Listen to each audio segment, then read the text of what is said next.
RIMC राष्ट्रीय Indian military college Dehradun पूरे India में एकमात्र स्कूल, और इसको लेकर के बहुत सारी क्यूरियोसिटी आपके मन के अंदर है। इस वीडियो में बात करने वाले हैं RIMC के बारे में डिटेल, क्योंकि अभी इसका एक नोटिफिकेशन आया हुआ है और नोटिफिकेशन को लेकर के मैं सारे कॉन्सेप्ट क्लियर करने वाला हूँ। RIMC क्या है, एलिजिबिलिटी क्या है, फॉर्म कब आ रहा है, लास्ट डेट क्या है, एग्जाम कब होगा, एग्जाम में कौन से सब्जेक्ट्स आएंगे, और भी बहुत कुछ। मैं मदन स्वामी आप सबका स्वागत करता हूं ऑलराउंडर BSS के ऑनलाइन प्लेटफॉर्म पे। आज बात करते हैं RIMC के बारे में। RIMC का मैंने होम पेज, लैंडिंग पेज खोल रखा है। गूगल पे लिखना है राष्ट्रीय मिलिट्री कॉलेज, और जैसे आप लिखेंगे तो आपको ये इसका होम पेज फर्स्ट लिंक से मिल जाएगा। आप जैसे इसको देखेंगे तो इसके अंदर देखिए एक बहुत सारे स्क्रॉल ये घूम रहे हैं। तो online payment for the RIMC prospectus and application form for entrance exam, इस पर क्लिक करके आप इसके लिए एप्लीकेशन फॉर्म मंगवा सकते हैं। इसका अलग से वीडियो आपको इसी चैनल के अंदर मिल जाएगा, या हम इसके आई बटन में डाल देंगे, वहां से RIMC रिलेटेड जो है जो वीडियोज और प्लेलिस्ट मिल जाएगी आपको, या इस वीडियो के डिस्क्रिप्शन में आपको इसका प्लेलिस्ट मिल जाएगा। RIMC को पूरी जानकारी उसमें मिलेगी आपको, हर एक पॉइंट पे काम करने वाले हैं। यहाँ बात करेंगे लेटेस्ट जो है, क्या लेटेस्ट है यहाँ पे देखिए। एप्लीकेशन जो नोटिफिकेशन आया बहुत पहले का आया हुआ है, हम लोग वीडियो थोड़ा सा लेट बना रहे हैं लेकिन आपके लिए जानकारी दे रहे हैं। देखिए इस वीडियो को इसको खोलने के लिए मैं सीधा मैंने यहाँ से इसको डाउनलोड कर रखा है। देखिए क्या है, इसमें बात करेंगे हम लोग। ये RIMC का नोटिफिकेशन है सर। RIMC राष्ट्रीय इंडियन मिलिट्री कॉलेज देहरादून, कहाँ पे है? देहरादून के अंदर है। कितने स्कूल हैं? एक स्कूल है, ठीक है सर, ओके। इस स्कूल के लिए एंट्रेंस एग्जाम जो होता है वो हर बार जो होता है साल में 2 बार एग्जाम होते हैं। एक होता है जून के अंदर एग्जाम होता है, दूसरा एग्जाम होता है दिसंबर के अंदर। हर साल जून और दिसंबर में 2 एग्जाम्स होते हैं, ठीक है सर, कोई दिक्कत वाली बात नहीं है। अब इस बार जो एग्जाम होने वाला है वो 1 दिसंबर 2024 को होने वाला है। सर एग्जाम कौन दे सकता है? बॉयज दे सकता है और गर्ल्स दे सकती है, बॉयज और गर्ल्स। कौन सी क्लास के लिए होता है ये? 8th क्लास के लिए होता है। यानी इंडिया के सारे लड़के और सारी लड़कियां एलिजिबल है इस एग्जाम को लेकर के। और इसमें कोई रिजर्वेशन नाम की चीज नहीं है। कुछ भी नहीं समझना कि आप सिविलियन हैं, आप डिफेंस से हैं, आप OBC हैं, जनरल हैं, कोई फर्क नहीं पड़ता इस पे। आप इंडिया के नागरिक हैं, ये बहुत जरूरी है। बस इतनी सी एलिजिबिलिटी चाहिए।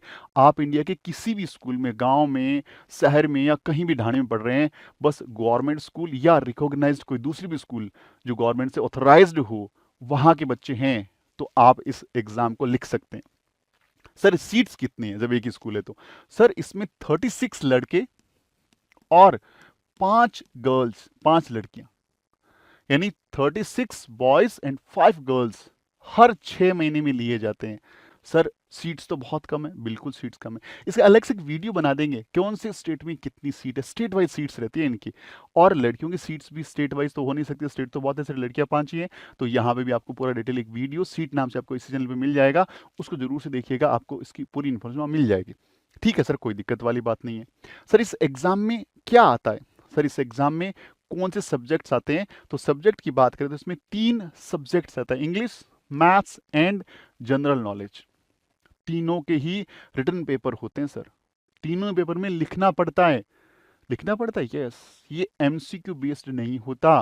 पूरा डिटेल जो स्कूल में लिखते हैं ना वैसे लिखना है। बहुत अच्छी बात है, क्योंकि यदि आप इस एग्जाम का फॉर्म भरते हैं, यहाँ से जो कुछ भी सीखते हैं वो सारा का सारा आपकी स्कूल एजुकेशन से भी कोरिलेट करता है, क्योंकि लिखने की प्रैक्टिस करवाते हैं हम लोग इसके अंदर। इसमें आपको सब्जेक्ट प्रिपेयर कराते हैं, तो ये कहीं ना कहीं एग्जाम आपके स्कूल के पैटर्न में बेस्ड है।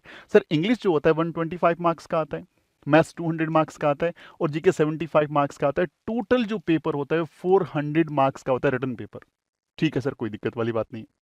ओके, यदि रिटन पेपर आप पास करते हैं, आफ्टर दैट आपका वाइवा होता है, यानी आपका इंटरव्यू होता है। कितने नंबर का? 50 नंबर का। और ओवरऑल जो एग्जाम कंडक्ट होता है वो 450 मार्क्स के लिए होता है। ठीक है सर, ये बात पता लगी एग्जाम के बारे में। एक ब्रीफ तो नहीं, बट एक छोटी सी इंफॉर्मेशन आपको मिल गई हमें। अब बात आई सर एलिजिबिलिटी, फॉर्म कौन भर सकता है? पहली तो एजुकेशन क्वालिफिकेशन। वो बच्चे जो 7th में पढ़ रहे हैं, या वो बच्चे जिन्होंने 7th पास कर ली है, वो बच्चे एलिजिबल हैं। अब कई बार हमें पूछते हैं सर 6th वाला बच्चा पेपर दे सकता है? बिल्कुल दे सकता है, क्योंकि 6th रनिंग का बच्चा है। वो बच्चा ये कब कब मांग रहे हैं, देखिए अभी जो फॉर्म भरे जा रहे हैं वो 1 जुलाई 2025 को। ये बोल रहे हैं सर हमें ये वाली एलिजिबिलिटी चाहिए। कब चाहिए? 1 जुलाई 2025 को चाहिए सर। 1 जुलाई 2025 को। बच्चा 6th रनिंग है सर, अभी आपका फॉर्म नहीं भर पाएगा, 7th में नहीं है। आप क्या कर सकते हो, आप उसको बच्चे को क्या कर सकते हो, भाई बच्चा 6th रनिंग पढ़ रहा है, बच्चा 7th में जाएगा, कब जाएगा सर, मार्च अप्रैल में चला जाएगा। 1 जुलाई को तो किस में होगा, वो 7th में होगा ना। तो बात को समझिएगा, जो बच्चा 6th रनिंग है वो भी फॉर्म भर सकता है, उसकी एज हम मैच कराएंगे, भी एज के बारे में बताएंगे। तो जो बच्चा 6th रनिंग है, ही और C is also eligible for this exam, जो अभी दिसंबर में होने वाला है। तो थोड़ा सा आपको समझनी पड़ेगी ये बात यहाँ से। ठीक है सर, कोई दिक्कत नहीं है। एज की क्या बात है सर, एज के लिए जरूरी है कि 11.5 साल से 13 साल, 13.5 ईयर से 11.5 ईयर से 13 ईयर, 11.5 साल से 13 साल के बीच में होना चाहिए। और ये एज कैलकुलेट कब होगी सर, 1 जुलाई 2025 को। और यही सबसे बड़ा कंफ्यूजन है, हम अपने बच्चे की एज देखते हैं, हम देखते हैं सर हमारा बच्चा तो अभी 11 साल का ही है, हमारा बच्चा तो 11.5 साल का ही है, हमारा बच्चा तो 12.5 साल का ही है, और हम कैलकुलेट करते हैं आज को लेकर के। सर आपके बच्चे की डेट ऑफ बर्थ जो भी है, आप उसको कैलकुलेट करिए कि वो 1 जुलाई 2025 को कितने साल का हो जाएगा, उसके अकॉर्डिंग सारी बातें होगी। अब देखो जो अभी एप्लीकेशन फॉर्म आया हुआ है ना, उसमें वो बच्चे फॉर्म भर सकते हैं जिनका डेट ऑफ बर्थ 2 जुलाई 2012 से लेकर के 1 जनवरी 2014, यानी 2 जुलाई 2012 से लेके 1 जनवरी 2014 के बीच में जिनका डेट ऑफ बर्थ हो, या इन डेट्स में भी हो, ये दोनों डेट्स भी इंक्लूड है, वो बच्चे फॉर्म भर सकते हैं। इसके अकॉर्डिंग आपको डेट ऑफ बर्थ देखनी है बस, और कुछ भी नहीं करना, ज्यादा टेंशन नहीं, कंफ्यूजन नहीं क्रिएट करना। ये देख लो आपके बच्चे की एज है क्या, इससे नीचे बच्चा चला गया, 2 जुलाई 2012 से पहले का डेट ऑफ बर्थ है, तो वो आरआईएमसी कभी नहीं दे पाएगा क्योंकि ओवर एज हो चुका है। इसके बाद का एज है तो अभी सेफ जोन में हो, एक बच्चा मैक्सिमम 3 टाइम एग्जाम में अपीयर हो सकता है। ठीक है, ये बात आपको समझ में आ जानी चाहिए, एज को लेके आज के बाद कंफ्यूजन नहीं होना चाहिए, यदि आप ढंग से इस वीडियो को देख पाते हैं तो। ओके, अब पेपर होगा, तो पेपर कब होगा, पेपर जो होगा आपके 3 एग्जाम होंगे, और कब कब होंगे, वो मैथ्स का पेपर होगा 9:30 से 11 o'clock, जनरल नॉलेज का पेपर होगा 12 to 1 o'clock, और इंग्लिश पेपर 2:30 से 4:30। ठीक है, इनकी टाइमिंग्स आपको पता लग गई।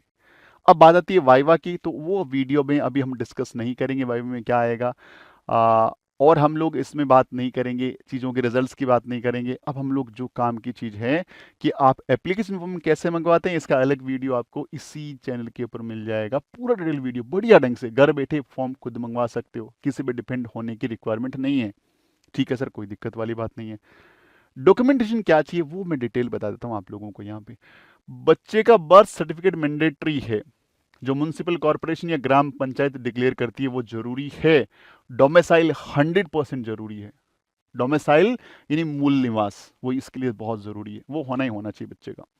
SC ST सर्टिफिकेट, हाँ अब आपने सर अभी तो बोला था कि SC ST यानी इसमें रिजर्वेशन लगता ही नहीं है, तो फिर ये कैटेगरी क्यों है सर। आप जब एप्लीकेशन फॉर्म मंगवाते हैं ना, उस एप्लीकेशन फॉर्म की एक फीस है, उस फीस के अंदर क्या रिलैक्सेशन मिलता है, आप यदि इन कैटेगरी से बिलोंग करते हैं, बस इसके बाद कोई रिजर्वेशन है ही नहीं। हाँ, बच्चे का सिलेक्शन हो गया, बच्चा वहां पे चला गया, जाने के बाद वहां की जो आरएमसी की फीस है, वहां पे आपको रिलैक्सेशन मिलता है यदि आप इस कैटेगरी से बिलोंग करते हैं तो रिजर्वेशन एडमिशन प्रोसेस का पार्ट नहीं है, फीस में कम ज्यादा हो जाता है, सिर्फ वही पार्ट है, एप्लीकेशन फॉर्म की फीस और एग्जाम पास करके स्कूल में एंटर होने के बाद की जो ईयरली फीस है, वहां पे आपको छूट मिलती है यदि आप SC ST कैटेगरी से बिलोंग करते हैं तो। ठीक है सर, ये 4th नंबर वाला क्या है, एक सर्टिफिकेट आपको प्रिंसिपल से लेना है। सर इसका फॉर्मेट को लेकर बड़ा कंफ्यूजन रहता है, क्या है सर, इसमें लिखा हुआ है certificate from the principal that current school in which candidate are studying, जो बच्चा इस क्लास में पढ़ रहा है उसी स्कूल के प्रिंसिपल साहब से आपको ये सर्टिफिकेट लेके आना है। सर इसका फॉर्मेट तो बड़ा कंफ्यूजन हुआ, नहीं नहीं कुछ नहीं करना, आपको उनका एक जो लेटर हेड होता है उसके ऊपर बच्चे का फोटो चिपकाना है, बच्चे के लिए नाम, बच्चे के फादर का नाम, running class, date of birth, और इसका कोई भी रजिस्ट्रेशन नंबर या रोल नंबर जो भी है वो डिटेल, बस इतनी डिटेल फिल कर दीजिए।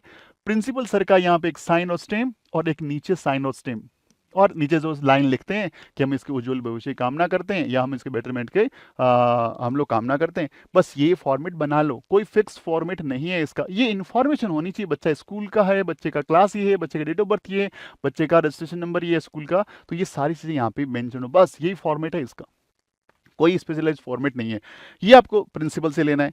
आगे सर देखो, photocopy of Aadhaar card, Aadhaar card का फोटोकॉपी होना चाहिए। कहाँ से? दोनों एंड से फोटोकॉपी होना चाहिए, दोनों एंड से फोटोकॉपी। ठीक है, ओके सर, कोई दिक्कत नहीं है, कैंडिडेट का होना मैंडेटरी है। और 2 पासपोर्ट साइज फोटोग्राफ, जो पासपोर्ट साइज फोटोग्राफ है वो साथ में भेजना है। जब फॉर्म भेजोगे ना सर, इसका फॉर्म ऑफलाइन आता है, ऑनलाइन नहीं होता। इसका डिटेल वीडियो बनाएंगे, फॉर्म कैसे भरना है, फॉर्म कैसे मंगाना है, पूरा डिटेल वीडियो बना दे, इसी चैनल पे आपको मिल जाएगा, कोई टेंशन वाली बात नहीं है आपको। ठीक है सर, ये बातें आपको पता रखनी है। और अभी जो एप्लीकेशन फॉर्म आए हुए हैं उसकी लास्ट डेट है 30 सितंबर, 30 सितंबर तक आपको फॉर्म को भर करके भेजना है सर। ठीक है सर, कोई दिक्कत नहीं है। एग्जाम कंडक्ट जो होगा हर एक स्टेट में अपना अपना इंडिविजुअली होता है। बाकी सारी बातें हम लोग अगले किसी वीडियो, मेडिकल होता है फिर रिटर्न होता है, कुछ इंपॉर्टेंट चीजें बस यहाँ तक की बात और करेंगे कि सर इसकी लास्ट डेट कब है, 30 सितंबर है। एग्जाम कब होगा, 1 दिसंबर को। बाकी वाइवा और बाकी सब कब होंगे वो बाद में आपको डेट डिक्लेयर कर दी जाएगी, फिलहाल कोई डेट्स नहीं है। ये एक बेसिक वीडियो था आरएमसी के बारे में, जहां मुझे लगता है आप थोड़ा बहुत समझ पाए होंगे आरएमसी के बारे में। फिर इस चैनल को सब्सक्राइब जरूर कर लो, क्योंकि इस चैनल पे अब आरएमसी के बहुत अच्छे वीडियोस लगातार आने वाले हैं, जो पूरा मैं आपको एजुकेट करने की कोशिश करूंगा और अच्छी इन्फॉर्मेशन साथ आपको बताने की कोशिश करूंगा। अब आपको साथ साथ में आरएमसी की टेस्ट सीरीज चाहिए, इस चैनल पे आपको कंप्लीट टेस्ट सीरीज मिल जाएगी। और बहुत जल्दी हम लोग आरएमसी के बहुत बढ़िया बिजनेस भी स्टार्ट करने वाले हैं। तो आरएमसी को लेके जो फियर है, जो डर है, एग्जाम बहुत बड़ा है, ये है वो है, सारा क्लियर कर दूंगा। आरएमसी के एग्जाम को लेकर के हर बच्चा कॉन्फिडेंट रहेगा। देखिए सिलेक्शन हर बच्चे का नहीं होगा, आप जानते 36 लड़के हैं, 5 लड़के हैं, सिलेक्शन तो उतनों का ही होना है। बट इस पेपर को देने वाले नंबर ऑफ कैंडिडेट बढ़ जाएंगे। क्यों?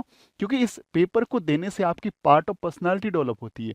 आपने इस एग्जाम को पास किया, पास कर रहे हैं इंटरव्यू के लिए, आप इतने इंडिया के बड़े लोगों के साथ बैठेंगे, ब्रिगेडियर लेवल के लोगों के साथ बैठेंगे, तो वहां पे आप सीख पाएंगे, अपनी पर्सनालिटी को इंप्रूव कर पाएंगे। तो पेपर को दीजिए, इंफॉर्मेशन गेदर करिए, इस एग्जाम को लेके फियर को हटाइए। बहुत ही नॉर्मल सा एग्जाम रहता है, प्रोसेस बहुत इजी रहती है। बहुत सारे वीडियोज और बनाएंगे जिनमें आपको पूरी बातें बताएंगे, और इसके लिए बहुत कुछ नया लेके आने वाले। टेस्ट सीरीज लेना हो तो हमारे गिवन नंबर पर कम्युनिकेट कर लीजिए, हमारी टीम आपको इस बारे में बता देगी। तो मिलते हैं अगले वीडियो में, तब तक अपना ख्याल रखें, खूब सारी पढ़ाई करें। Wishing you very all the best and जय हिंद।